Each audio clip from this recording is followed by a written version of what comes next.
Dwe achiel nyaka ne wegi thuolo e piny mar Tanzania kendo duogi pacho ka nyakora Mwajwang jogo makendo tiyo ganda Boniface Mwangi kaachiel kod Agatha Atuhaire kawuono chiwo ler ewi sand mane gikadhe piny mar Tanzania mago kini bende koro Tundu Lissu bende keto piny tese ma Tanzania bende kawuono no chwal buche mbele wakon ler kotenre kod weche gwe nyakora Mwajwang chendo mara many piny tarik 2 dwe no mar auchiel 2025 kawuono nikech en chieng' yweyo wango gi twak mara many piny kata kamano ikoni weche manyien kuom saa achiel mangima omiyo rwako pachiel ai mar ote machuok na ria deka auchiel nono kabine wantie live Facebook Ramogi TV ke imbui mar SK achiel gi Ramogi TV Kenya mbui mar YouTube magi thuond weche.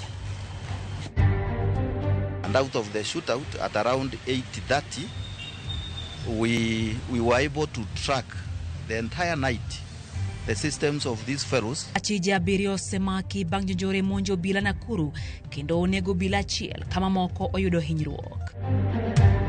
When I stripped naked, they removed my handcuffs,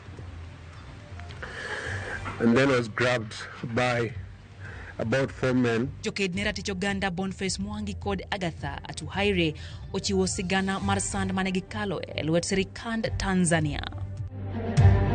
Jopur senyiso ni gidwaro ni mondo chulgi pesa gi mag gope manchonindo mondo wachak on a clean note moko wach nwa bendo to kone bende niang donje kad yangore ni jopur niang odagi chwalo niang ne kambi Sony kapok sirikal chulo gopegi bang' kanyocha oket kambino e lwet jaket mwandu. Koro gisani yor pur ni emanyalo timo mondo mi ayud kaka konyrago kech en moyudo kaka wanya chiemo godhiambo. Sigana makende kawuono oyudo sigand rawere ma oketo sunga tenge kendo odonjo motegno e pur kaka yor yuto.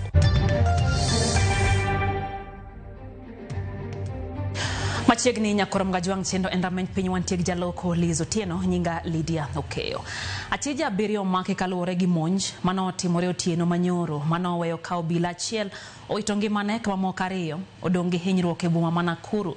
Obilago noriko tima pedha saa 7 mar otieno e kinde mano monjgi gi jonjorego. Report moya e bad migao mar obila oyango ni gimako bunde kido mar AK47 ka opoklo mag magina mane gikwanye kar monjno be giyango ni ne oya e bunde no. Saa 7:29 mar otieno manyoro obila noriko tima pedha e boma ma Nakuru kama no monjgi gi jonjore mano manore gi lweny mager mano chwado bila achiel gi magina ma onego ka obila mamoko 2 ne owe kod hinyruok. E ote margi tendo bila oyango ni monj makamano no timore kinde mano obila go tima pedha na jonjore moko ma osebedo karocha rita makono. Last night our officers while on patrol pumped into the gang and a shootout arose. And out of the shootout at around 8:30 we were able to track the entire night the systems of these fellows, and we were able to arrest 4 persons who are in the police custody here with this firearm. This firearm was found in Bondeni in a place hidden where they could keep the firearm in a place near a Kalonjing there. Obila yangu ni achije abirio semaki nyaka sani kendo nyog yudo bunde kido mar AK47 e alwora ma Bondeni ma ichichni emano tim go monj makamano ka opoklo mag magina mano yudi e kar monjno gin mag kit bundeno matingo magina 30 ne oyudi kane gi magina 3 iye. The firearm that was being used by then, from what we used to get, was that they were using an AK47, and we were able to confirm based on the cartridges that we have been recovering from the scene of crime. This is the 7.62 millimeter special. That ammunition is meant for an AK47, and now we are taking this firearm. It is not linked to here. It is linked to elsewhere, which in due course we will be able to know from where. Achiel kuma chije mano omaki go sebede jela kuom kinde malach kendo no gonye dwe mokalo. These guys are from Kuria, Tanzania.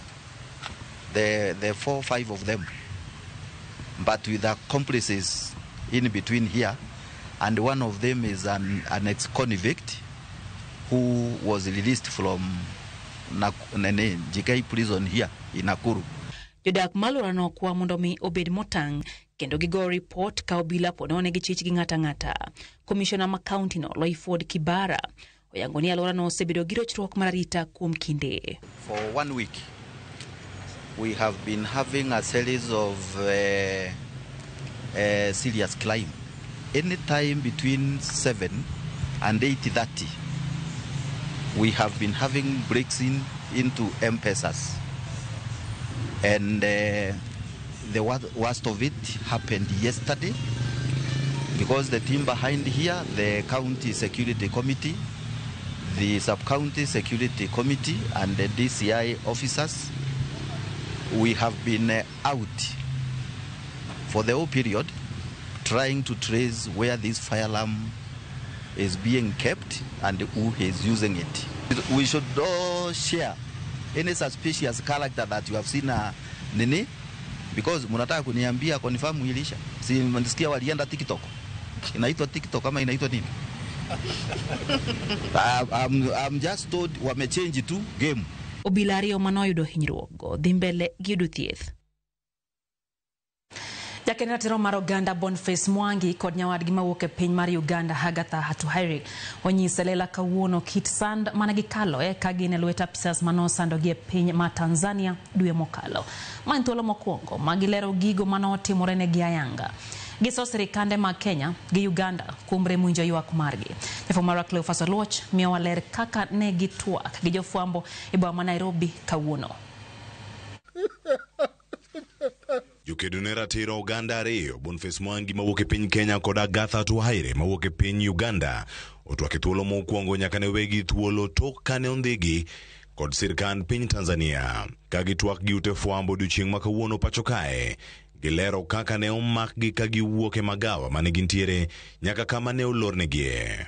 So some guy put lubricant in my rectum, in my anus, and then started inserting objects. They insert objects and pull it out. And they told me to strip naked. When I stripped naked, they removed my handcuffs. And then I was grabbed by about 4 men. And they also ordered me to strip naked. Now, I was afraid. You know, many people think I don't get afraid. The rest is everything they did to Boniface. They are inserting something in your anus so bad. Bende gilero ni ne oketgi e udi mane ni machiegni kendo ne ginyalo winjo gimoro amora mane timore kaka jowetegi bende ne ywak gi rem. I first got afraid when they blindfolded us.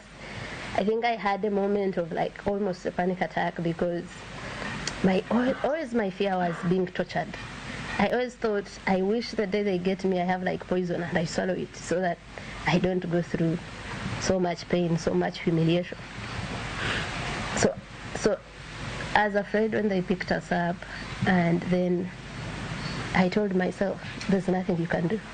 Mwangi kod Agatha ne ochopo e piny Tanzania mar yuoro e bura mar Tundu Lissu, jatend kweth maketo sirkand Tanzania tesre mane otere doho mar duoko penjo e bura mane omak kod sirkand Tanzania. When we went to Tanzania, we went there as friends of Tundu Lissu and friends of Tanzanians. I'm an East African, I have an East African passport, and I'm allowed to travel freely within the region, because that's the deal we are. Like we're a regional bloc. I did not go to that country legally, and I did not commit a crime, and that's why they did not take me to any court. Boniface Mwangi bende oseo sirkand Kenya kuom dino itgi ne sand mane gikalo e piny Tanzania. Government was complicit in that torture, and if you look at our Foreign Affairs Minister Mudavadi, when he spoke, he did not apologize to me. He apologized to Tanzanians that we took our bad manners to Tanzania. So it's very clear that our government had a role to play in our torture. Inyalo par ni ok gin kendgi mane gikalo e midhierogi. Kinde mawuok e pacho kae kama oting'o Martha Karua kod maneno ogai mar doho ma pacho kae Willy Mutunga ne otam donjo e piny Tanzania kendo duok gi Kenya kinde manok tok lor e lap ndeke ma Julius Nyerere boma ma Dar es Salaam. We look to the East African Community, SADC, East African Court of Justice, the International Commission of Juries, foreign embassies in East Africa, and the United Nations High Commissioner for Human Rights to act decisively. The time for silence is over. Stand with the people of East Africa against tyranny and impunity. Enyuak makoro oweo pektich na sirkal mar Kenya, Uganda kod Tanzania kabende ibiro non gigo majoked ratiro mag Uganda. Yuago ni midhiero manojokogi e pinyno mar Tanzania kendo ibiro kawo kang mawinjore. Cleophas Oluoch, Ramogi TV, Nairobi. Bura momako jaket sirikal Tanzania Tundu Lissu Tesre ewi ketho mar ndhogo piny ochwal nyime tarik 16 dweni. Jang'ad bura mar doho ma Tanzania Godfrey Mihini hema wacho chik makamano ka bende odwaro ni jotim nonro pedh report ewi kaka nonro osechaki kata nyaka osedach kendo lero ka bende pod gidhi chwalo bura ewi jatelono maduon buche Chadema ma osebedo e od ang'ech kuom dweche 2. Okine mag Lissu to koro dwaro ni riwruog piny mangima kata UN madonjre wachno magiwacho ni en ataro mar ratich oganda. Meko mar Lissu osekelo liet kendo en ochuno moko kuom jokenda ratich oganda mawuok Kenya kod Uganda dhi e pinyno mar sundo sirikalno. Unapochukua muda mrefu, haki ya mshtakiwa pia, the justice delayed is justice denied. Na hasa ukichukulia kwamba mshtakiwa yupo mahabusu, huku kosa lake halina dhamana. Hivyo basi shauri hili litaahirishwa mpaka tarehe ijayo na jamhuri wanapaswa kutoa taarifa.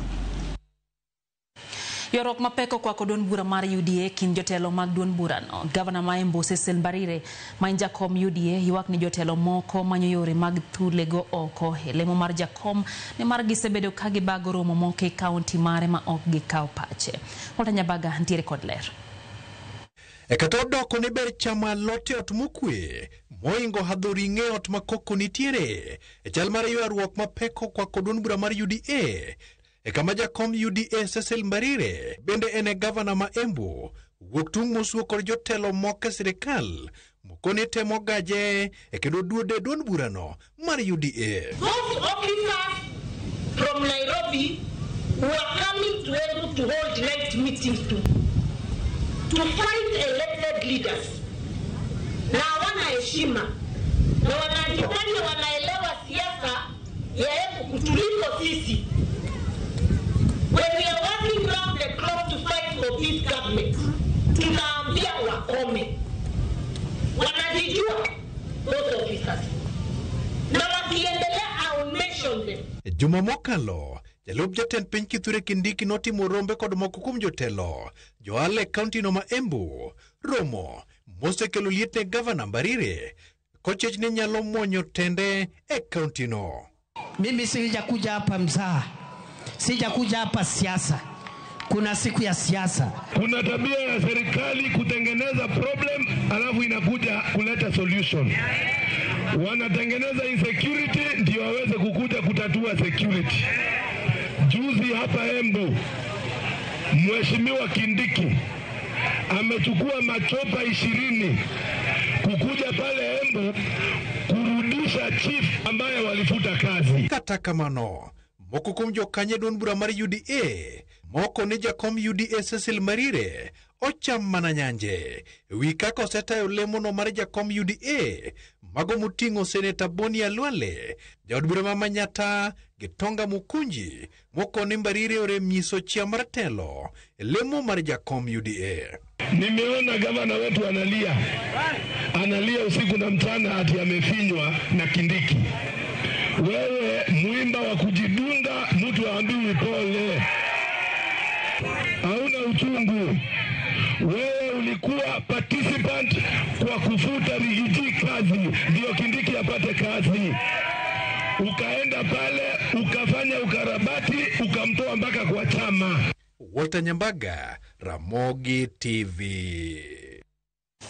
Rawere mag riwruog MDD owuok oko mar siro sirikand manywanda magikoni en mano makoro biro riwo wi oganda kendo ocholo dongruok e yo mowinjore. Kane giwuoyo wendo, rawerego kotelne kod Victor Marende wacho ni winjruok mane kind jatend piny Kenya William Ruto kod ogai mar ODM Raila Amolo Odinga en mano makoro biro kelo ber ka okwayo oganda joluo mondo mi ochiw sir ne sirikal. Gipuoyo jatend migawo mar omenda John Mbadi kuom golo pok ne sekta mar pur mar niang' e budget ma ikomenda 2025-2026 kagiwacho ni nobiro konyo jopur ma osebedo gi chandruok e yudo chiro kod nengo mohidho mag gipur. Kendo wacho kako oganda ne wayiero ne wan kaka rowere wadwaro maendeleo, ok wadwar koko, wadwaro proper health care. Mnyoro anatueleza kwamba Mheshimiwa William Ruto si mzuri, amesahau kwamba mwaka 2022 alikuja kwetu akatuambia kwamba Mheshimiwa William Ruto ni yule ambaye ameletwa na Mungu, ni lazima tusupport serikali ya Mungu. Leo yuko nje anasema kwamba serikali hiyo ni mbaya. Sisi tunasema ambao wanafuata baba Raila Amolo Odinga, serikali hii ilikuwa serikali ya Mungu na tutaketi hapo katika serikali ya Mungu, maendeleo yote ambayo ilikuwa inafaa kuja huku Nyanza yaweze kukuja. Barabara mibikela wendo kae togi Migori as a county biro bedo barabara mabor kabisa. Midikel Homa Bay, midikel Kisumu to gi Siaya. Gin gigo madhi konyowa kaka joka Nyanam. Donge wane motimo halaka. Donge jo mariemba piko ka. Donge wane maka jo watuo to waringo kodgi e ndara e barabara maricho. So kwa hivyo nyaka wangi kaka wa support jogi nikech wabende wan taxpayers. Kode kaunti ma Kisumu rawere maromo 2,100 mayudre kaunti ma Kisumu igeno ni koro biro yuto mokalo kokalo kuom chenro mar kazi mtaani manyoro jatend piny Kenya William Ruto noyango ni biro duogo e kinde twak mare nyasi mar madaraka. Komishona mar kaunti ma Kisumu Benson Laparmorijo kane wuoyo nyasi mar madaraka manobagi kaunti no nojiwo rawere mondo mi oneni ondikore ne tijego e mbui. Korka kor gi jotelo manotelne kod MCA ma Market Milimani Ward Seth Kanga nogoyo erokamano jatend piny Kenya William Ruto ka omedo ni chenro ni biro kelo tije ne rawere kendo duoko piny hang'enge e gwengego. Kisumu County, we will be engaging 2,100 youths to do this job, and it is starting this week. In answer, actually, I think from Tuesday, we'll start making arrangements to recruit these youths, but recruitment will be done online, so let us be on the lookout so that you apply for the same.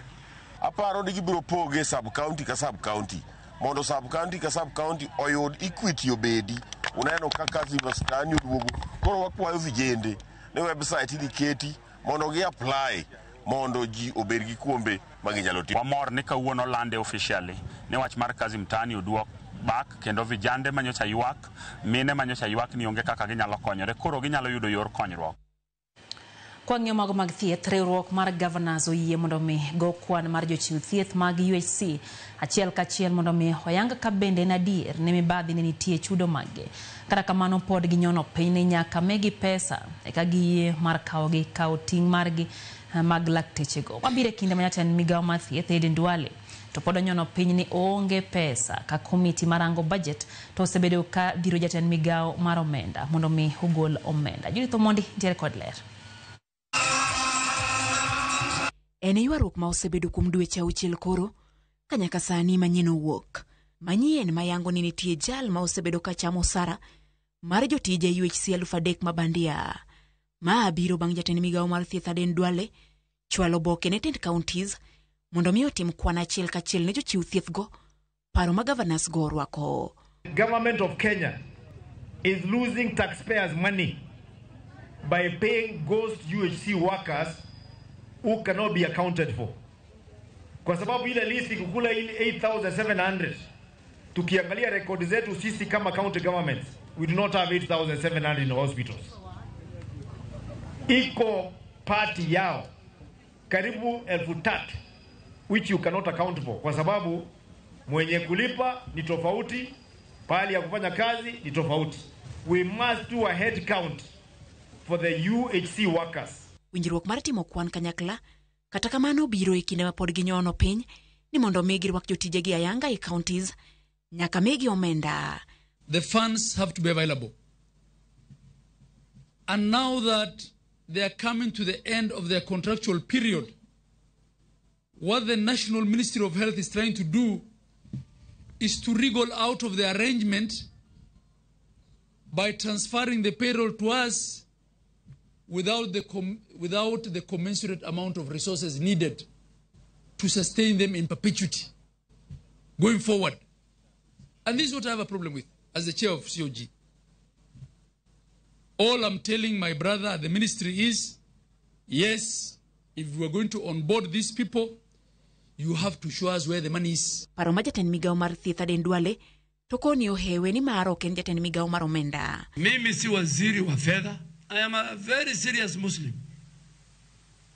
Na nimechukua Quran nikaapa ya kwamba nitamshauri rais wa Kenya kwa ukweli. Juma maokalo komiti mar budget ne oketo jaten migao mar omenda e ten maliet mondo mi ogol omenda kata kamano winjruok malongo ne okobedo. Can we consider a budget for the universal health care workers so that they can be employed on a permanent and pensionable basis and also work on their gratuity? They've been demonstrating on a daily basis, and we have leadership in this country. And you are the source, you are the owner of the money at Treasury. These ladies and gentlemen have been waking up every morning, not doing anything, even spending nights, various nights, Mr. Chairman, in the cold. Chairman, you know how they wrote you many text messages. Kalure ko jotije mag UHC, wangi korocho mo budget, kendo girito neno lokruok kaonge, to kokalo kuom riwruogegi, gichano golo jochiw thieth duto manie riwruogego e ute thieth duto mapacho ka mondo riwre e ng'anyo ma osebedo kadhi nyime. Judith Omondi, Ramogi TV. Koram gajong dakika inapago chiko banga sachela midhiambo chendo endamany pinyero kamano kumedo kete Ramogi TV neno kajadelo Gideon Omolo katanya kwara Mikola kanti Lambwe Owich Primary School wachoni en wuod gin kanyo gi wuon Buju Shemo Omolo gin tie Lambwe Owich gimora hinya gi chenro kachiel gi min Lona.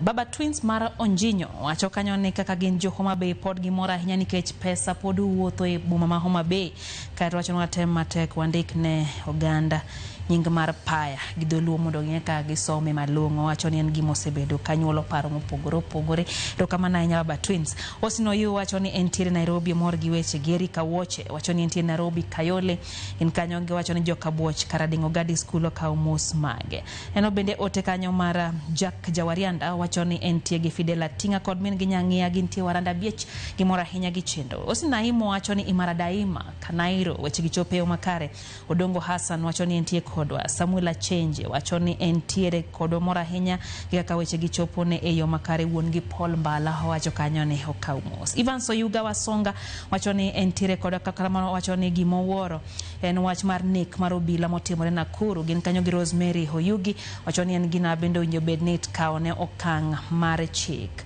eno bende ote mar Fredo Suru kantie Dandora Fredo wacho kacho ni Tenda Africa onego kaone Tanzania okang mar chik kuom sando jokendera joganda kamotingo Boniface Mwangi gi Agatha wacho ni kale sanda ma oko winjore bedne timore e pinjegi mag East Africa kendo wacho ni winjo bedne kaone gi okang mar chik kwa hiyo matinya kono mga jwang med oro ote magi mind ramany piny kikidhi mabor.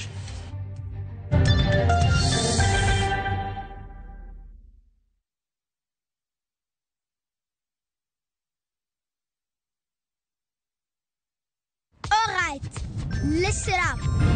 Colgate is on a mission. It's kind of a big thing. Colgate Herbal uses traditional nature's herbs and combines it with Colgate Science for healthy gums and strong teeth. New Colgate Herbal with Salt combines traditional nature's herbs with a pinch of salt and Colgate Science. A natural recipe for strong teeth and healthy gums.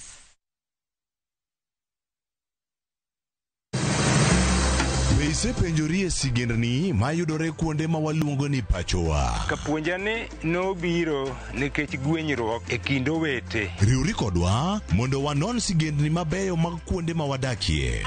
Ero nera nitie. Kochakore bombe madongo nyaka e gwenge ma iye. Otusenge en pinjo imbo mar oganda kiluonu wasenge. Ng'e gigo mamiyo oganda ka oganda bedo mopogore. Nueng'o ma wan godo ka en mar kunyo goldi. Urudi, wen kama ji duoge ji ok lal. Ng'e weche mane osekalo. Chon chande lweny nitie kor e gweng'. Rwako sigendni mag kuonde ma wadakie. Iwacho ni kibedo piny e kom, kineno ng'ama lwete fuare kama mano nyiso ni jakano mulo ka pigo sechope bwo mesa. Ng'e gwengewa chieng' tich ariyo saa 3 otieno mana e Ramogi TV.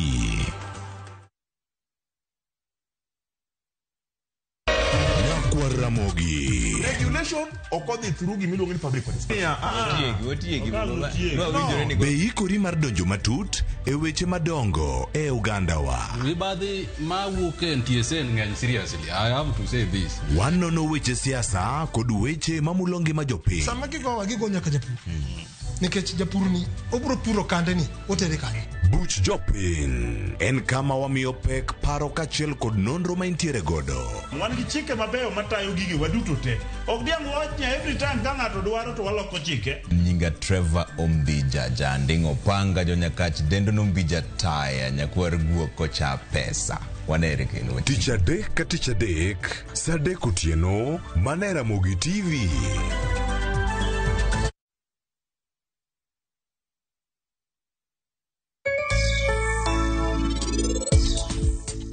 Jatendo fwenyo ni pareniti marus kawuono kor Rakesh yowang' ahinya. Bang'e nogoyowa matek kasto tweyowa kae mondo kik wadhi. Yawa in konywa Vikram wadwa.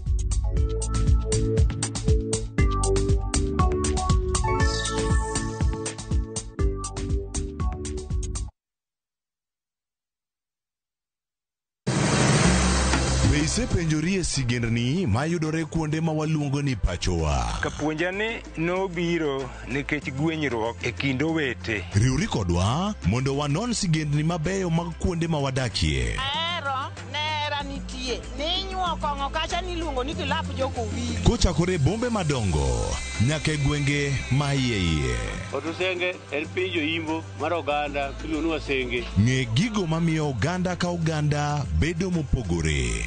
Nueng'o ma wan godo ka en mar kunyo goldi. Urudi, wen kama ji duoge ji ok lal. Ng'e weche mane osekalo. Chon chande lweny nitie kor e gweng'. Rwako sigendni mag kuonde ma wadakie. Iwacho ni kibedo piny e kom, kineno ng'ama lwete fuare kama mano nyiso ni jakano mulo ka pigo sechope bwo mesa. Ng'e gwengewa chieng' tich ariyo saa 3 otieno mana e Ramogi TV.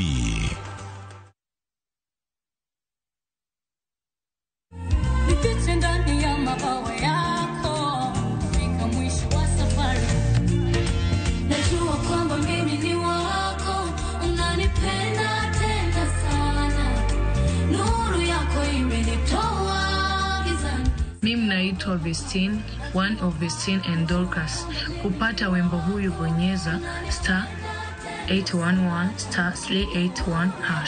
Kumbuka, Skiza na Citizen ni nyumbani kwa wasanii wote.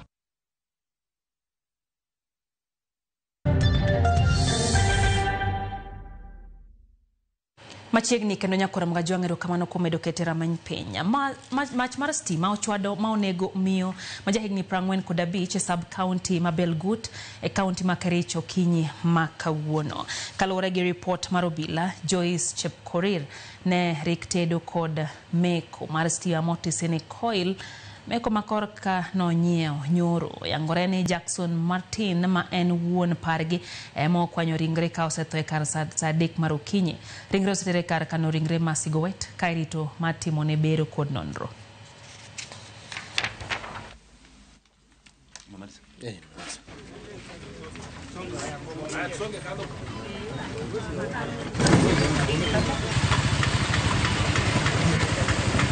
Bwana kalikuwa ametoka asubuhi, akarudi akakuja kutuuliza kwamba Joyce rafiki wake ako wapi.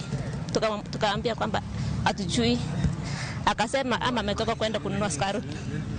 Mimi nikaambia kwamba sijamuona hata yeye na hajaamka, sijui alitokea wapi. Pile tuko nje tukiendelea na kufua nguo, tukaona moshi inatokea kwa roof juu. Sasa jirani mwenye tulikuwa tunasaidia naye kufua nguo na yeye akaenda kuona kudhibitisha nini kinaendelea katika nyumba ambayo inatoka moshi. Ila alienda kuona akasema ni kwa Joyce ambapo moshi inatoka nyumba yake. Sasa bwana akarudi, akaenda kuuliza bwana kwamba na si nyumba yako ambayo ni moshi inatoka. Sasa bwana akaambia yeye sasa ni Joyce ameungua, stima imemoa. Sasa sijui nini ilifanyika juu tu kuona kenye iliendelea, lakini tulipata tu mwili yake akiwa chini. Nikapata jirani amelala chini, ameshikilia hiyo kitu hivi. Sasa ilishindwa ilikuwaje, ilikuwa uji hakukuwa na manguo.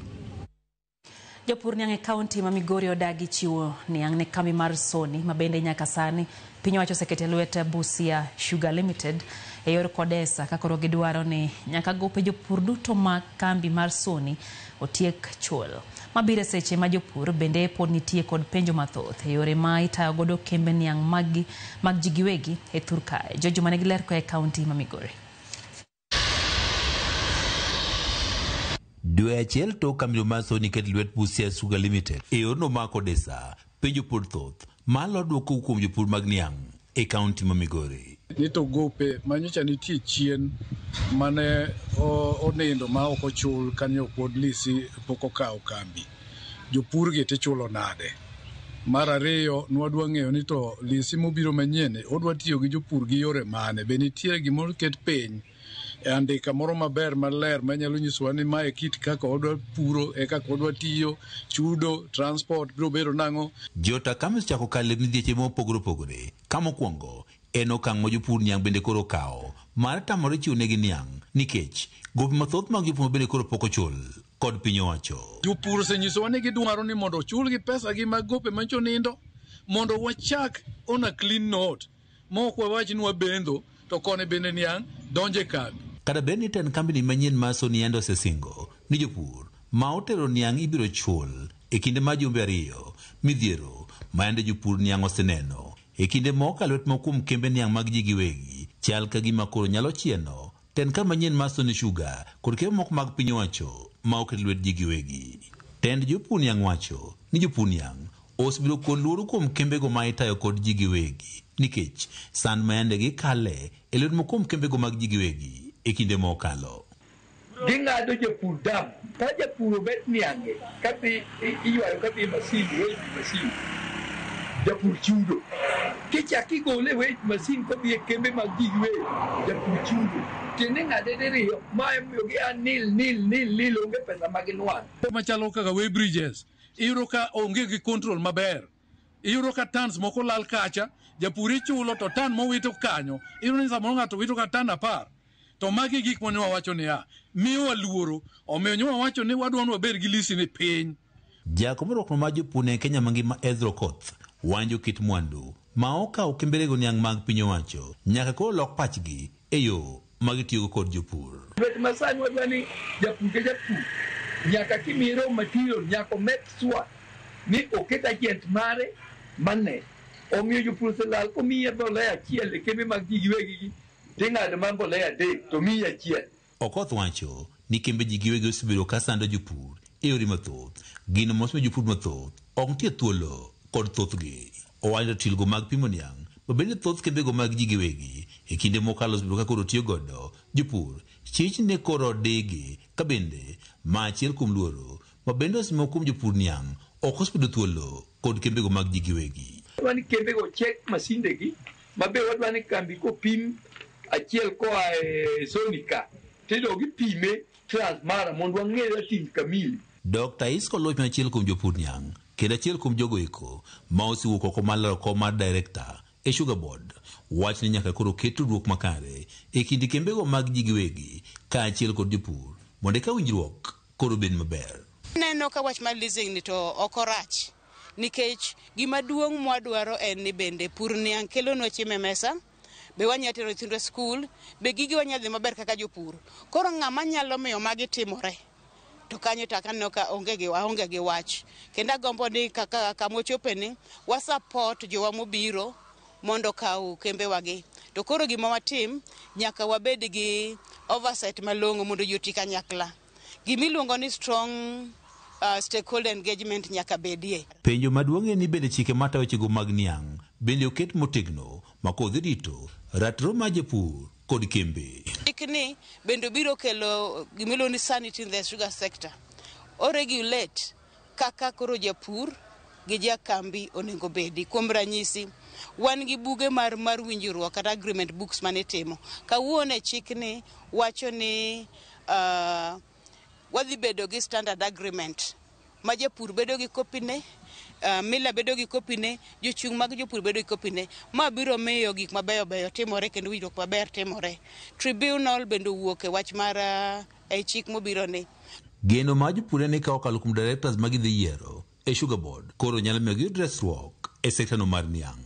Dr. Isco Lodge na achiel kuom jogo eko mosi wuok oko mar manyo levono mar directors e Sugar Board wach nitie lokruok mathoth ma jopur dwaro neno ka okalo kuom bono mang'iyo wechego mag pur niang'. Ka yudo thuolo mondo adhi ati directorship kocha, wabiro goyo poro mondo wabed gi gik machalo kamago. Kate ma bonus miwacho be nyalo wuoke. Nikech kan kaka en sani to yudo bonus tek. Nitiere changamoto mang'eny kata gete ahinya weche mag zoning. Transport cost ka pesa mang'eny ahinya ne jopur. Wabiro bedo ka yudo thuolo ni to biro goyo mbaka gi jogi mondo wa review zoning mondo cost mar transport kik inji ahinya. Nitiere chandruok e weche mabe timore weche mag ng'eto. Cost of production kata nengo mar puro niang' mondo wuogi ni malo moloyo. Jopur mag niang' geno chudo mapiyo, beto ma niang' mapiyo kod bebe moko kawuok kuom joma bende nyaka sani koro kawo kembego mag piny owacho e yono ma Kodesa. George Juma, Ramogi TV, Migori. Jolimbe 15 mawuok e piny Australia gin moko kuom joriemb ndigni kod jotweny got 76 mane tuge nyasi mar Magical Kenya Trail Series manyo bagi counties abich ma oluro nam Lolwe. Board mochung' ne weche limbe Kenya Tourist Board no loso nyasi no kagitiyo kanyakla e kambi mar All Media Services mane ni limbe magwenge gi omedre ka okali tuke mopogore opogore. Judith Omondi ntiere kod mathoth. Chula Rusinga, alwora kaka nam Lolwe chalo. Ber mayoyo welo e pachoka. Safar mar meli kowuok e dho wath achiel nyaka e moro. Piny Kenya temo yaro bade rwako welo mawuok e pinje maoko. E pachoka ahinya to kokalo e yor tuke. Wang'e gichopo Ruma National Park, Homa Bay, kod bungu ma Kakamega e piem riembo ndigni gi twenyo got. Mano ma otisi ni Magical Kenya Trail Series. Ka joriemb ndigni ne oidho nyaka kilomita 91 ka jotweny got to ne owuotho kuom kilomita 40. Even as we look at providing the market with the new products that the market is calling for, adventure is taking shape globally, and Kenya is taking a lead in showcasing that indeed we are an adventure destination. Jotugo lero mor magiyudo e tugogi ahinya to e bungu ma Kakamega, kama bende ne giromie gi le kaka onger, kido ma opogore kama oriwo rangi marateng' kod rachar mayudore mana e alwora ni. Ulimwengu mzima zinapatikana within Kakamega forest peke yake, like African red pellet flycatcher, it is only found in Kakamega forest, and yellow pellet wattle eye was zinapatikana within Kakamega forest. This activity, we appreciate it so much in this particular region because it's going to open up the region in terms of tourism numbers, and is going to give an alternative product for low spenders, people who are on budget, because we know that it's been costly to do the parks and even the coastline. Kowuok Kakamega, jolimbe gi ne ochweyo nyaka nam Lolwe, kama ne giidhi e meli mowuok Luanda kotieno nyaka Mbita. Wasii wenzangu, wale wakongwe kama mimi wa miaka kama zangu hizi, wasitulie nyumbani wala kazini. Wao wanajiunga na vilabu kama hizi, wakifanya mazoezi, ili wavutie wageni wanapokuja Kenya. Wajue pia kuna wazee wanafanya mambo ya mazoezi na wanafurahia nchi yao. Kambi mar Royal Media Services ne omoloka mari ore kod bad migao mar limbe pachoka e chwalo chenro ni maigeno ni biro dhi nyime. Ramogi FM, Ramogi TV, joma koreka nyakla kod Kenya Tourism Board mar temo ya rothulo mag weche mag limbe moloto e imbo mar Kenya ka kokalo kuom chenro mar riembo ndikni. Ka wan Ruma National Park kendo ma bedo odiochiengi mogik mar riembo mar temo yao thuolo mar weche mag limbe ne gwenge mopogore opogore yande gin Kakamega, Githeri Osinga, kawuono gin kamoluongo ni Ruma National Park, and we hope ni kada mana circuits mamoko moluongo ni opening the Western Tourism Circuit ka infuse gi weche mag culture kitwa gi timbewa en gima ber mokalo. Jatatije mar bad migao mar limbe June Chepkemei oyango ni migao ni chano medo kwan mar welo malimo Kenya nyaka milion 5 kochopo higa 2027. Tugoni mar adek ochan ni dhi timore dwe mar 6 higani. Judith Omondi, Ramogi TV. Kwa dogeba ma Nairobi, jodak maburuburu e kaunti ma Nairobi koro ng'anyo kagigolo ywak e wi okang' mar gedo mar kaluko geche helo manowe ni lose apaya. Makara luko geche no en achiel kuom kuonde manogere lo mar apaya, kendo koro gidwaro mondo sirikal mochung' ne kaunti mondo mi odonje wachno ochung gedo madhi nyime mag ute mopogore opogore lo no mosegeng'o kendo chungo dongruok e alworano.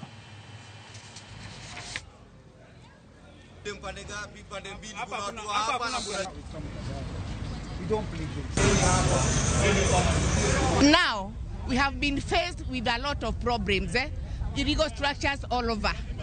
Now our houses, our houses are going down. Our environment is not conducive for us. So now what we are asking here is whoever who does this, if from the government, even from the county, we are condemning this on a very serious note. They have made very huge structures. You can see tanks under the power line. You can see big structures, and this is illegal. They have not consulted anybody. There is no approval which has been given. Hii place iko na approvals, ni zile ziko City Hall, kuna drawings zilikuwa amended. Okay, hii place, as you can see, kuna ma CCTV zimeekwa, which may create employment ya vijana, mtu wa kuuza maji, ule analete sabuni. Kama wanaangalia, wasiangalie pande moja, waangalie pande zote, waangalie pande ya vijana. Sasa tufai kwa tunapigania vile tutakuwa watu wanakosa mali pa kukula. Tunafaa tupiganie shida zetu sisi wenyewe. Sasa hivi vijana wadogo hapa wamepata makazi, imekuwa ni kelele kwa watu wengine. Si tungeomba hata gava pia angalie pande nyingine. Jogo makeno tich oganda alwora e kaunti ma Mombasa no wuok tung' mosuo gi tend kaunti no kalwora gi okang' mane gikawo mar ng'ado moko kuom yiende mantiere kar budho mar Uhuru Gardens e chuny boma ma Mombasa. Gise okang' makamano magikoni kwanata malo maduong' mag Oliktiga bende osebedo ka jotie yiendego. Gino ma bende osebedo kalombo kwan welo mathoth matimo limbe kaunti ya Mombasa. Joja okoni giler koya Mombasa. En alwora ma Uhuru Gardens manie apaya mamoi e chuny boma ma Mombasa. Kai, oganda mathoth osebedo katime limbe mar neno sanamu mag tunge lich, kaachiel kod Oliktiga tandawoya mosebedo ka jote yiende mantiere kae. Kata kamano, jogo makedo ne weche mag alwora ne obedo gi buok bang' yango ni tend kaunti ma Mombasa ne ochiwo thuolo mar ng'ado moko kuom yiende manie alworano e wi gino mapok oyangore maler. There are birds that lives in this place, and this is a bird that is his life species is in danger. So if we need to protect these birds, we need to protect the citizen of this country, and we need to protect this park. Kukata hii miti ni kuwafukuza, manake hii ndio nyumba yao. Pili, hii ndio shamba tu peke yake imebaki ya kutupatia kijibaridi hapa Mombasa. Kila nafasi iliyopatikana wamejenga majumba marefu magorofa. Kisha hii Uhuru Garden ina historia ya kugrabiwa. Nakumbuka nyakati nyuma iligrabiwa. Sasa watakakata miti pole alafu waingie wairambe hii garden yetu. Na wakatuambia wenyewe kuwa miti 19 imekuwa identify, wamepatiwa na serikali ya county wakate miti hiyo. Sisi tunasema mtatuua, hatutakubali.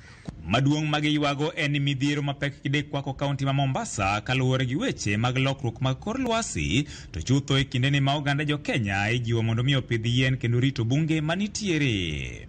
Gidwa ng'eyo gimomiyo tend kaunti ma Mombasa ne orem kelela mar chiwo ler e wi okang' mane gikawono. Na miti si ya county, miti ni ya Kenya Forest. Forest hawajatoa ruhusa ya kukata miti. Kwa hivyo hata wakisema wanaenda kuinvestigate, investigation haiwezi kukamilika mpaka Forest Department ituambie ilikuwaje hii miti kakatwa. Katiba inaturuhusu watu wapewe ujumbe, what is we call access to information. The citizen na wale ambapo wanastahili kwa hii park hawajui kwamba kwa nini inafanyika. Tukauliza ni kwamba there's poor coordination within the county government. Inspectorate haijui, Ministry of Environment haijui. Lakini leo pakavu mchana peupe, watu wapita wakata miti more than 100 years nasikia. Huyu mzee amesema walipanda na watu wa KPA hapa. Leo wanachukua rais kwa sababu ya corruption. Hatutakubali, tutatoka na njia zote za kisheria. En wach mabende ne osema lich mokalo gi moko kuom jotelo Mombasa makoni Tend County koro dhi ataro mar chik ewi chenro mar pidho yien kod rito bunge mantiere. Sisi tunazunguka tukipanda miti kama watu wa Kenya. Rais ameitisha mwito tupande miti bilioni 15 ndani ya taifa letu. Na kila sekta wamepawa idadi ya miti ambao watapanda. Leo viereje mwaenda kutukatia miti ya zaidi ya 1100 miaka, alafu mnatuambia ni athari kwa wanadamu. Ile miti imekaa pale Uhuru Garden, imekaa kutoka wakati wa uhuru. Kabla ya uhuru ile miti iko. Leo tunaikata kwa sababu tawi moja lilikuwa limekaa vibaya. Kata tawi lakini usikate mti. Tunataka tuongeze upanzi wa miti katika kaunti ya Mombasa kwa sababu hatuna misitu. Kata kamano, apis mochung'ne weche mag pi kod lwasi e kaunti ma Mombasa koni yiende ming'ado gin mago makidek kelo midhiero e sechege ma koth chwe, kako machielo bende gikoni Tend County biro chiwo ler matut ewi wachno. Gavana hajakuwa na njaa ya kukata miti ende akauze. Tutatoa report kama county government ya Mombasa kwa nini miti ile ilikuwa ni yenye kukatwa katika maeneo kama haya. Mimi nimezungumza na county conservator. Ametuambia kwamba haukufuata sheria kukata miti ambayo imekuwa ikitupa kivuli katika garden yetu ya Uhuru. Kuna mimea, kuna viumbe vilivyokuwa vikiishi katika ile miti. Vitakwenda wapi? Vitakwenda wapi? Chenro mar ng'ado yiendego kata kamano ne ochungi bang' jokedo ne weche mag alwora biro mager. George Aoko, Ramogi TV, Mombasa. Jatend piny Slovenia Nataša Musar ogolo kwayo ne jo-Kenya mondo mi obed e ong'ala manyime rito alwora ka ok ni lokruok mar kor lwasi medre mapiyo kendo nyalo ketho midhiero kata kelo midhiero maduong'. Nowuoyo mbalariany ma Jomo Kenyatta University of Agriculture and Technology kama noyango ni nitiere dwaro mar riwruok kanyakla e kedo kod lokruok chal kor lwasi ka bende osiemo pinje mantiere kod mbii kama oting'o German, France, Italy e kind mamoko kaka mago ma otele golo muya marach mar carbon kod 80% kapimo kod pinje Afrika magolo 6 kende. Kore jachung' Hello UN ne piny Kenya Stephen Jackson opuo kuonde tiegruok mawacho ni osetelo e manyo yore mag gayo lokruok chal kor lwasi.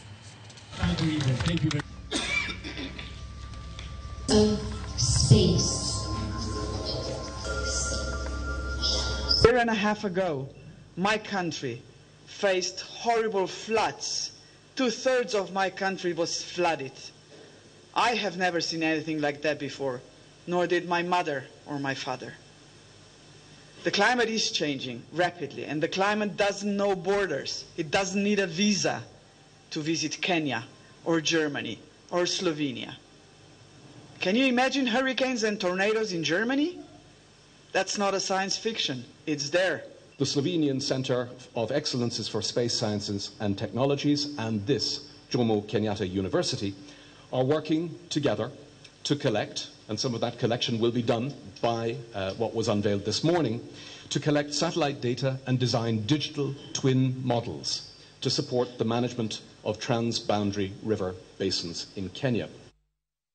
Esigana makende kawuono nyakoro mgajuan kinde midhiero mar onge mati chobembo piny Kenya rawere moko e gweng' ma Ogam e Nyamonye e kaunti ma Siaya ka okang' mar mako pur kaka yor yuto. Moses Oginga kaachiel kod rawere wetene oyudo yo mane ni ok gidong' gi lwetgi nono kendo pure makoro bedo ka resruok margi. Eva Mara Cynthia Onyango nolimo raweregi kendo losonwa sigani e yo machal kod ma.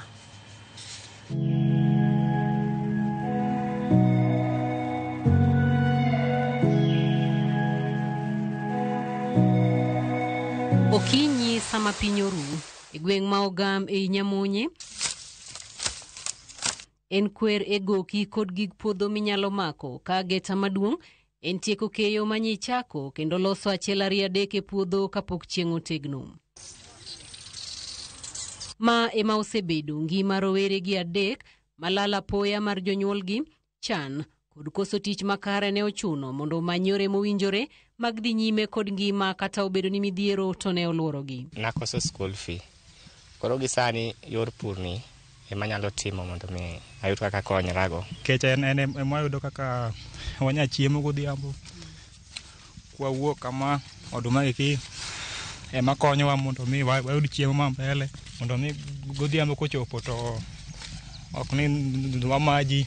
Mana kaka rowere wetene bang' wito jonyuolne kapod en rawera makidoro, Moses Oginga nogo wang'e koni kod kocha ka otemo manyo kaka onyalo konyore en owuon kod nyithindo mane jonyuolne owego. Pur ema ne oneno e wang'e. Chunya no chandre to koro moweya gi nyithiwani moro weya go kadhoth. Adwa timo nang'o? Diere no bende kama dware basari nakia. Na donje pur. Katin. Na puro oduma, apuro ganda. Na poka pur no konya mapuonjo nyithiwa mano weya go tete bagi duto gidhi e skul. Koro pur no nodonjo i remba. Kosechopo kama atieko form 4 na donje pur koro mopogre gi mana puro chon manyasani. Kama koro apuro alot, apuro kitungu, apuro nyanya, to kod olembe machielo. Osekonya ba wuoro ni kara mwandu ni elo. Bang' chako pur, Moses ne obedo kod dwaro mar konyo rowere wetene ma bende ne kalo e pek machal kod mare mondo gijiwre e thiro chan. E kinde ni, chambe ne tho kendo midhiero mar ngaji ne miyo chambe ok tim maber kata bang' tich matek. Pio ula mamole ndara ne odoko resruok mare kod rowere wetene. Kana puro to nahinyraga sana nikech seche ma koth orumo to gika dong' ka gichiegni nyuol to gikethre. To naparo natim nang'o. Tang'iyo tawacho ni sama koth chwe thurwa ka to fula ringo kabisa. To fula gi waneno ka giketho mne ndarni. Ere kaka adwa tiyo fula ni mondo konya. To nikech gijande mane wantiego kae no para wacho ni wadwa kunyo bur mako fulu bire to donje. To pigno kar mondo kethre to kose donjo kanyo to watimo kod irrigation wakonyrego. Koro waluonga kijande mane gweng' kae to wakunya bur matut. Kata bang' yudo pi makonyogi e timo pur, kute maketho cham nodoko negi midhiero matalaria, gino manochunogi mondo gimanyo jusi moro manyasani makonyogi e kedo kod kutego mag cham. Nyanya ga lot timo maber kendo ane ma supply alot e gweng'ni. Ji kawo alot ma fresh ma kowuok e puodho ma osebudho. To alodno kipidho aming'a kata ipidhe didek e lowo tineno ka kute koro chande. Koro kutegi mondo ikonye igolo alot tichak ipidho gimoro kaka oduma. Koro kudni mong'iyo ga cham oduma cha mong'iyo ga cham alot cha kipidho alot i oduma to yudo ka koro konyal chamo koro tho. Koro kendo kichaki duogo alot kanyo kendo chalo ng'ama koro kochako alot fresh. Bedo gi kinda e pur kaachiel kod bedo kod mijing'o e kedo kod midhiero mikelo kod pur osekelo geno e ngima roweregi ka gie sani ngima ber kendo yuto mar puodho bende kelo geno e ngimagi. Alot chopo kama leaf achiel en siling achiel to alot apidho tiel 1,000. Ka ng'wedo tiel 1,000 no en leaf achiel mar alot en siling 1,000. Alot nigi leaves mok tin ni 30. E gweng' ka duto ano kadwar custom gibiro mane puodho ka gipong'o. Sama wuoyo kodi ni an gi nyathina e university first year alot no ema puonjona gi puodho ni. Koro inyalo neno orito ngimano orito nyithinda the second born mantie kacha chande ni e secondary e Ugenya High. Alot gi puodho no ema puonjona. Ok gona rambe be kipenjo jogweng' ka ng'ama osegona rambe nyithindo be gipenjo no Oginga ito ipuonjo nyithindgi nade. Sepuonja gik mopogre kaka ipuro alot, kaka ipuro rabolo gini, maembe, gik mipidho e lowo. Bas yudo kaka nyalo konyra gi oda gi joga. Ote mar jip gioro ne rawere machandore yudo tich ka gikwayogi mondo gitim pur. Ahinya to ne rawere mani kod lowo mabeyo kendo mamiyo manyalo siro chenro makare mag pur. Sirian mana loni. Nyithindo go ba puonjo loni. Yuto ber nikech nyanya kipidho tielo 50 ok inyalo yudo less than 30,000 mana mokwongo. To 30,000 kisebedo ni nyalo yudo ga harvest kai to wane gweng' ka ok rent puodho. Ohingo kata mana bedo employment. Giket mijing'o margi e puodho nikech puodho ni ema ng'eny ji odako e ngimagi. Roweregi bende okwayo sir kowuok kuom jotendgi mag siasa, jogo machunygi ng'won kod rowere wetegi mondo giriwre kendo gikonyre kedo kod midhiero mar nok mag gig pur ka gidhi nyime kod puonjore giwegi e yore makare mag medo jiwo yuto margi. Wach mar fertilizer ok udonjnwa wan jopur. Wawinjogi awinja kama gidhiye mondo gichop mondo giduoge ng'ama timo gini kaka koro Joramogi oa kucha to dhi appoint ng'at man piny to governor kata MP to ok nyal ng'eyi e piny kama intie ni to un e gweng' kata MCA. Koro ka ginyalo gadhi gibende gibeda chunygi to ging'in tang'o ma wanyalo timo giduogo mondo mi gikony. Mano wan challenge. 2, wan kod kothe. Bech kothe oidho kabisa. Fertilizer diere moro ne watiyogo kaito kwati gi fertilizer na tiyogo to ayudo kano miwa fertilizer mok owinjore. Idhi nyiewe to karo ken fertilizer mowinjore. Koro giketho puothe. Koro nyiso jok mapuro ni watigo organic manure. Watigi chieth diek. Konyo puodho no. Ineno magik. Kaka ineno gionge manyiwa moti kuom kata chiel. Tia wacho ni jok modhi e school bodhi e university. Wa implement gimane wayudo no than mondo wadhi dwaro tich e kambi moro mopogre gi mane wayudo e school. Waduoge low mondo mi wapuonj ji kaka ipuro. Low nigi mwandu. An a good example.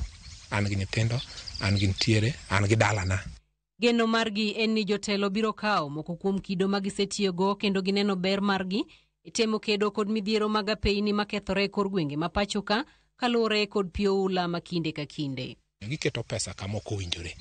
Nikech koro for example, giwacho ni pi ketho ndarni sama tino ketho ndarni. Dabe ni pigo bedo tapped every village ka village gi kunyo bugo moro ma pi ringo to bedo stored. Koro speed ne odok chien kendo kodhi kacha to bedo stored. Ndarni ok bi kethre to pigo kendo chako bedo konyo ji. Okinyi sama piny oru kendo rowere wuotho koni gi koni kamanyo tich. Oginga kachiel kod rowere mawetene makoni gin giwacho ni ok gibiro wuothe apeyni ka gimanyo tich kendo ok gibiro wuothe ofise ka gisayo tich.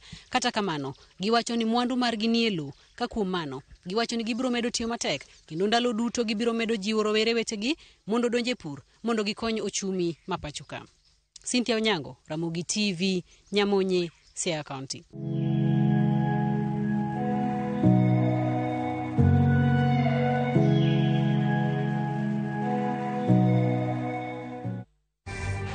Rokamana nyane Cynthia Onyango kuom report makare kwa county no Siaya. Aneno ka Faith Mzomo wacho ni entie kodwe chenro mwana mwalimu kanti ya Malindi. Odeka wacho ni entie Uriri sub county. Kato wacho ni waweko timbe maricho oko mar piny Kenya. Madaraka mantie piny Kenya kae onge pinje maoko miyo koro wacho ni wang'ad line kamwachwale timbe moko. Rolex Ondeng ja Superloaf Mahoma Bay wacho ni duoko kazi mtaani dhi duoko chien koso tije na vijana. Wacho ni en paro maber ahinya kendo gimoro kaka Uganda. Pasa Collins Odindo nyisa kacha ni entiere bonde county ma Siaya kolmino de alili nyar kabondo kod yore Liz giwacho ni wach malit ka jo Kenya na nyalo yudo sand machalo kama to piny Kenya lingthi ere ber riwruok mar East Africa kinya sand jo Kenya kamano. Bila shemotho nyisa kacha ni bentie kod weche gi machiegni ahinya kado wacho ni wach demokrasi mar East Africa onego bedni olose malach kendo ket chike makare loch maragoko maneno kuom jotelo mathoth en picha ma ok ni kare ne Uganda mabiro kendo wacho ni former Chief Justice ne kanyo ni could not have been handled that way by the TZ government. Wayo matinya koronga Juang Mandra Manpin kekidhi mabosh.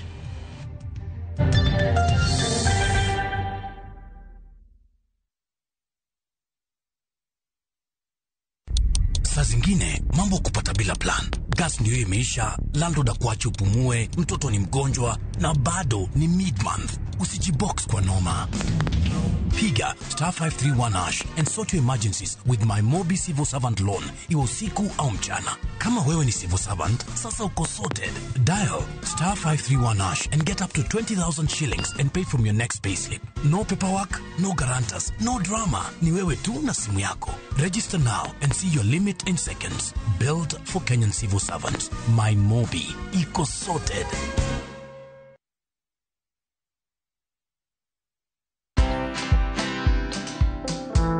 One of the biggest challenges I find entrepreneurs is they don't know how to delegate. They feel they're the only ones who can do things. Other people can do it. You use your mind to build your vision and to do your strategic thinking and maybe to do the connections. But the team can do it. Imagine they can. There's been a study done that women tend to fear taking loans. A loan, if it is taken for the right thing, is okay. Watch this story and more. Download the Citizen Digital app or visit www.citizendigital.com and find the Citizen Originals portal. Kenya's #1 app, Citizen Digital. Jothurwa, be usebedo gi gombo mar ng'eyo kaka cham wuok e kodhi nyaka chop kaka chiemo e mesa? Dibed ni dwaro chako pith makelo omenda, koso idwa chako pur mana mar chiemo e dala? Wakelo ni yore mag chako magi duto e chenro mar pur gi ohala. Pur manyasani kendo manigi okang' mamalo to kelo yuto mathoth. Piny olokre dhi e teknoloji kendo puro kenana pur kaka ne manyachon. Kuonde kwath osedok matin. Tinyalo bet gi dhiang' achiel mar grade tikete e ot tiomone chiemo to ochiemo. Pur mchele ber kendo nyalo teri mabor. Ngimani be nyalo lokore gi higa 2 kende kitiye yo morere. Pur gi ohala kelo ni jopur kendo joma olony e weche pur. Chieng' tich adek, saa 1:45 otieno, kik bai.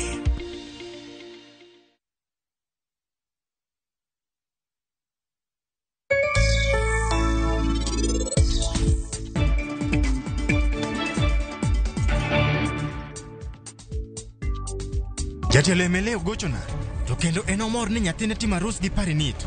Gimora mora timre kaka en nodwaro.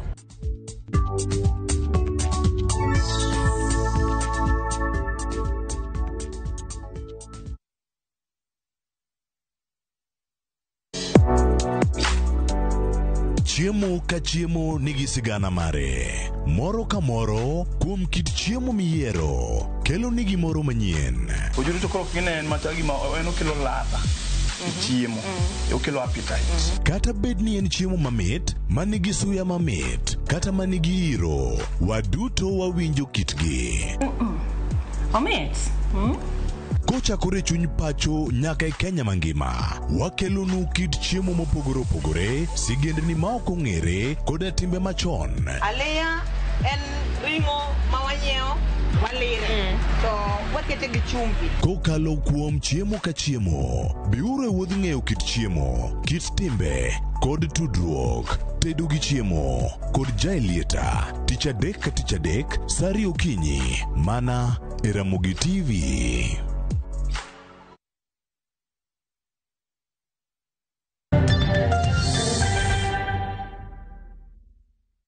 Machiegni kendo nyakoro mga jwang'ero kamano kumedo kete Ramogi TV. Sirikand piny Ufaransa osingo medo siro Kenya e chwalo nyime chenro mag jiwo chumi kaka lony manyasani kendo tiyo gi talanta mar oganda e jiwo yuto. Jambete mar France kata Faransa e pacho kae Anak Sukwe to mako chung'ne giseno nyalo mar Kenya kuom weche mag lony manyasani kendo talanta mar awere ntiere godo. Wacho mae limbe mare kaunti ma Siaya kamano limo dag mbui kod lony mantie Bondo sub county motesine Siaya Community Digital Hub. Limbe no jambete no po Senator Masia Dr. Oburu Oginga kuom siro chenro makamano.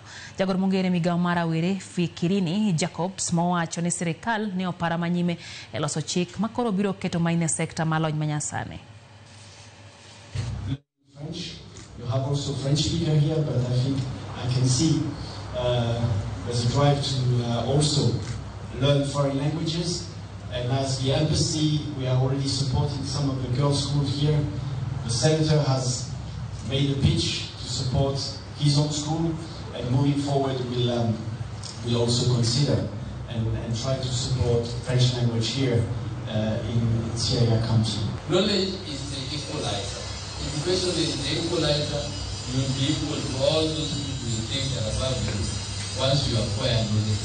And acquiring is bigger, and you are still young.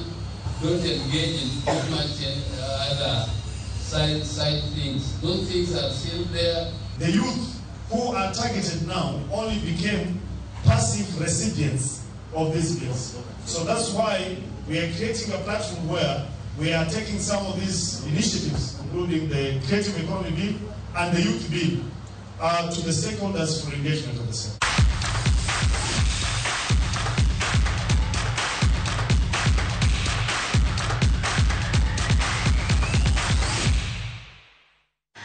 Magmak tuke klab mar Gor Mahia wuok amodhi gola achiel kuom achiel gi klab mar FC Leopards e tuke adhula lig maduong' mapacho kama nobagi alap mar Raila Odinga Stadium e kaunti ma Homa Bay. Austin Odhiambo nomiyo Gor Mahia gol margi e dakika mar 31 manotero tuge yweyo kogalo koro ntiere nyime.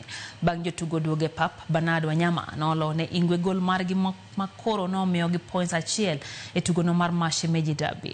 Police FC biro manyo point achiel kende kuom tuke gi ariyo modong' mondo midhialge ka joloch mar lig maduong' mar adhula kuom thuolo mokwongo. Kogalo mako thuolo mar ariyo gi points 5 ka FC Leopards ntiere thuolo mar 6. Fika kwake Austin sasa. Austin Odhiambo anajitengeneza. Austin! Aliyepewa akapewa. Unachanjwa mpira ndani huko. Kichwa cha kurudisha mpira ndani. Banu Wanyama anaunganisha. Kalora gi duoko mar tugo e kind Gor Mahia kod FC Leopards ma wuok amodhi moko kuom johera mag Gor Mahia ochiwo pachgi bang' tugo makamano. Moko kuom johera go mag adhula nyiso geno ma pod gin tire godo kalobedo ni thuolo mar kaw lig koro do matin kalora gi duoko makawuono. Johera go loso mana bang' tugono mobagi odhiambo makawuono e paw tuke mar Raila Odinga Stadium e boma Homa Bay, tugo manoyuore gi jatend ODM Raila Odinga kod gavana ma Homa Bay Gladys Wanga. Yawuoyi no tugo maber kendo okaneno ka tugore marach. Ref aneno ka ne dhi maber. Kuom mano an amor gi kaka tugo ogik. Draw no ok rach kodwa. They've sold the game well. Kata league pod wan gi geno. Tuke goyo abal mag National Swimming Championships mano bagi kuom Mandala Day kar goyo abal e lap Makasarani Swimming Arena kendo yo pinje kaka Kenya, Uganda, Madagascar, Malawi gi Tanzania norumo yango odiochieng' manyoro. Nadia Vusha manja higni 13 kendo goyo abal ne tim mar Torpedo Swim Club boma Eldoret no woyo rekod mar kidieny mita 50 backstroke bang' tike thuolo mokwongo gi nyeri 37. Nigel Jayden ma bende tugo ne tim mar Bandari Swim Club no woyo rekod mag mita 1500 freestyle bang' tiyo gi dakika 22 gi nyeri 27. Loch makanyakla mag timbe Gata Swimming Club mawuok e piny mar Kampala no bedo joloch bang' yudo gold 28, silver 27 gi bronze 19. Broadband Swimming Club Nairobi gi Torpedo Swimming Club mawuok e kaunti ma Uasin Gishu no tike thuolo mar 2 gi 3 kaluore.